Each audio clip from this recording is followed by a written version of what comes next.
mala chalo da tes ke yen wer dial ku cha joji te ke tungwan ti nywa kon ga kel re ler de latu beniya ya ler me di ka krokel ne te kel ke ji ka di nga jo ga no kon yal ke ne pin ngudo ko mi chunga kel ko kon di subscribe in YouTube me ka di la ke di share na no ko ba ko je ka men ngutin ko kien ka da nyu ba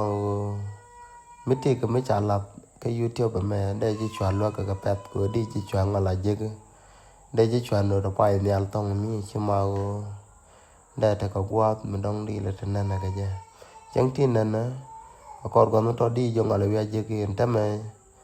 chang ki de le wi ku ji no pe jo ngwa mi di ja je ke YouTube ko da nyu ni al tong mi chi subscribe da nyu de chi te ka mi cha la de jo mo ra nya la da ke ku u na dang ra u ti u din chal ke chol son ba lo ki ke u nu chale pol nang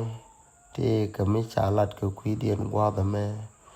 cha ka chol un la chal ke doctor bulmil bulmil men cha ka chol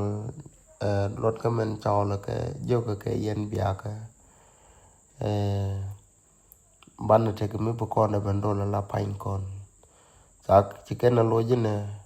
ka jin di ne cholo la poindu jiram la deputy by president point in president jane ka me chane cholo chana jogo la mo chi la dun pe ko che jogo bia ka ba bi nyu do gango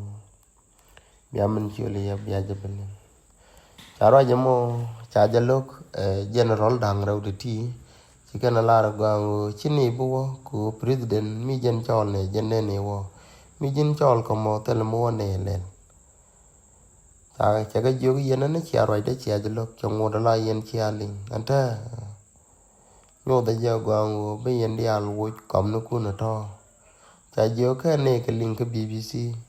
a jo chi ne wo be no na men ta me mi tin chi kana to ka la na mandan ka tin na men ta me bo ta le conclusion ne run ba jenu ye mo we joji chete ke mi cheling tin nyok jaro je me de ben yal ke jamo ler je man ko tin ko ken ko bu kana ngach ya ta ma